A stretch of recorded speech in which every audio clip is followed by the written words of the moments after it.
फौजी अदालत ने 9 मई के मुकदमात में मुलविस मजीद 60 मुजरिमों को सजा दे दी। फील्ड जनरल कोर्ट मार्शल के तबाब शवाहिद की जांच पड़ताल के बाद सजा सुनाई। 2 मुजरिमों को 10 साल, 10 को 9 साल, 1 को 8 साल, 5 को 7 साल, 8 को 6 साल कैद की सजा मिली।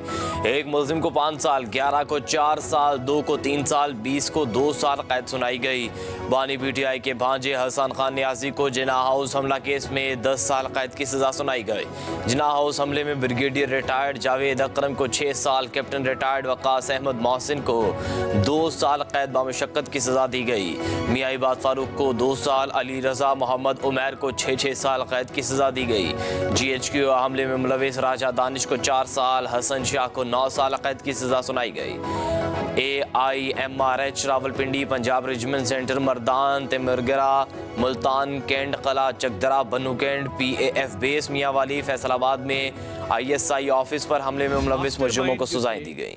इस सारे हमलों के वो बानी चेयरमैन PTI थे। 60 मुजरिमान जो आज कैफरे किरदार तक जिनका केस पहुंचा है, तमाम वो लोग हैं जिन्होंने वहाँ पे तोड़ फोड़ की, जलाओ घेराव किया और तशद्दुद किया अहलकारों के ऊपर। फेयर ट्रायल हुआ है, इंसाफ का बोलबाला हुआ है। अब मुल्क के अंदर कोई भी जुर्रत नहीं करेगा कि वो दिफाई तनसीबात पे हमला करे। तालबा करते हैं कि मास्टरमाइंड और मनसूबा साजों तक भी ये ट्रायल पहुंचना चाहिए, उनको भी कैफरे किरदार तक जो है वो पहुंचाया जाए।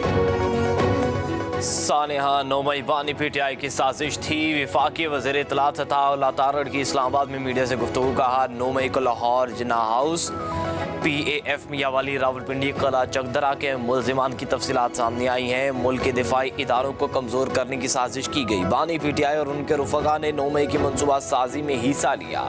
तमाम मुजरिमान को शवाहिद की बुनियाद पर सजाएं सुनाई गई। जिन मुजरिमान को सजाएं सुनाई गई ये तोड़ फोड़ में मुलविस थे। आज इंसाफ का बोलबाला हुआ है। अब कोई जुर्रत नहीं कर सकेगा कि मुल्क की दिफाई तनसीबात पर हमला करे। राइट टू फेयर ट्रायल आलमी मुआहदों और कवानीन के ऐन मुताबिक है। सानेहा 9 मई में हमलावरों का तमाम रिकॉर्ड मौजूद है।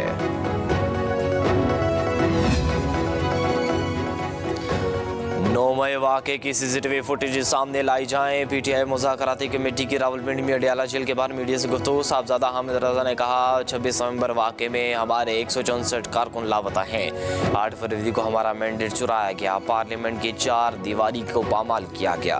बानी PTI की रिहाई हमारे एजेंडे का हिस्सा है। हम चाहते हैं आईनी और कानूनी तरीके से बानी PTI को रिहाई हो। 2 जनवरी को हुकूमती कमेटी के सामने सारे मुतालबात रखेंगे।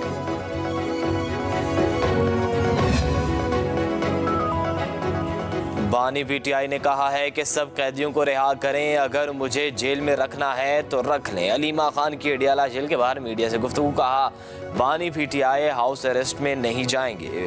बानी PTI अपने मुकदमात का सामना करके खुद को बेगुनाह साबित करेंगे और फिर बाहर निकलेंगे।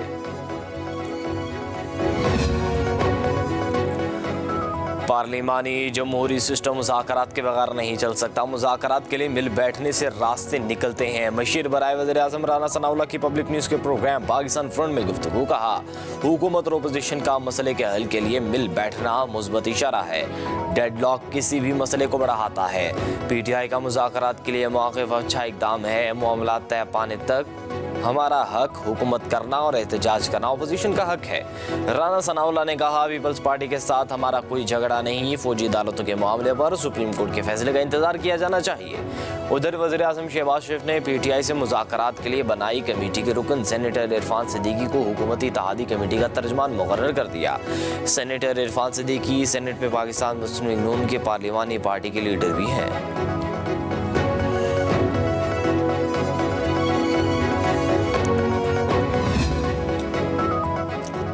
वज़ीर आज़म शहबाज शरीफ की ज़ेर सदारत वफाकी काबीना का इजलास आज होगा। मुल्क की मजमूई सियासी सूरत हाल, मुआशी सूरत हाल का जायज़ा लिया जाएगा।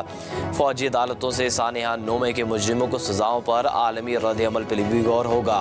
काबीना की इक़्तिसादी राबता कमेटी के फैसलों की तौसीक की जाएगी।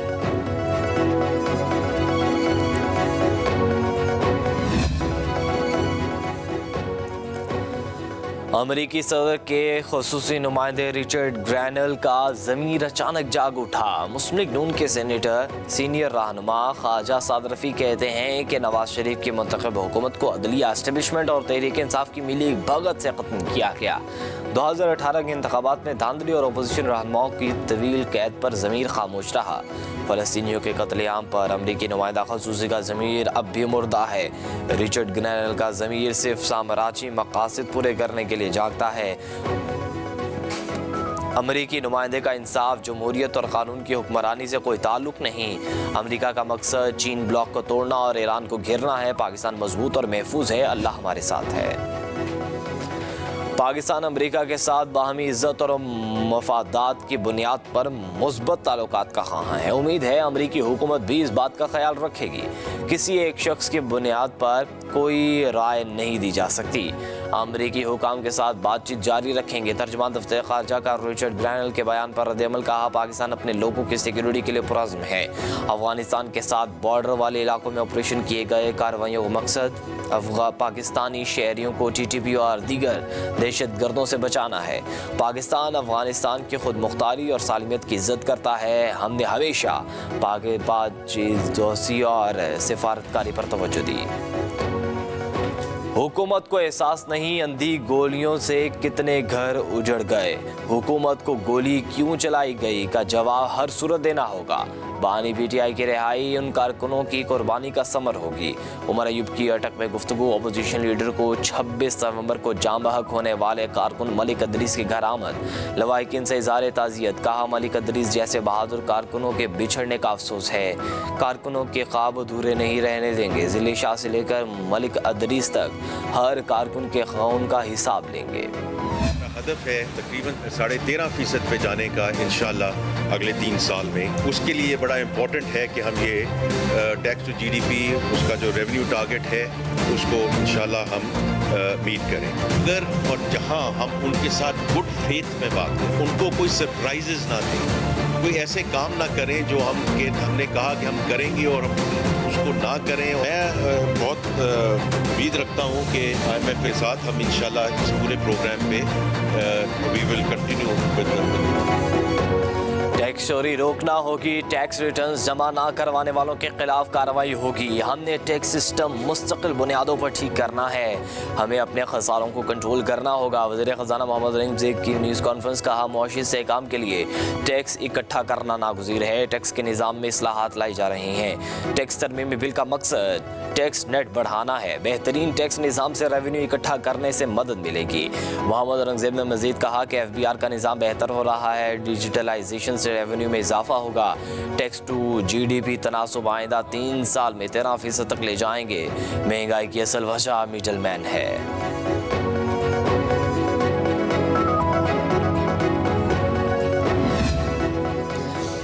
कराची में नए साल के मौके पर हवाई फायरिंग और आतिशबाजी पर पाबंदी होगी। शहर क़ायद में 2 रोज़ के लिए दफ़ा 144 भी नाफिज होगी। नोटिफिकेशन जारी। दफ़ा 144 का नफाज 31 दिसंबर 2024 से 1 जनवरी 2025 तक रहेगा।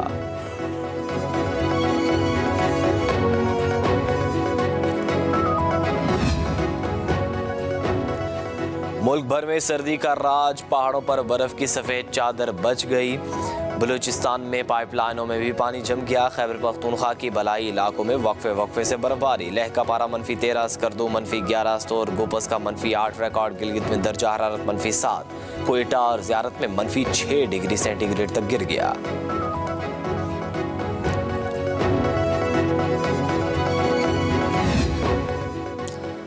साबिक भारतीय वज़ीर आज़म डॉक्टर मनमोहन सिंह 92 साल की उम्र में इंतकाल कर गए। उन्होंने 2004 से 2014 तक भारत के वज़ीर आज़म के तौर पर खिदमत अंजाम दी। मनमोहन सिंह ने अपने तवील सियासी करियर में भारत को आलमी सतह पर इक़्तिसादी तरक्की की राह पर गामज़न किया।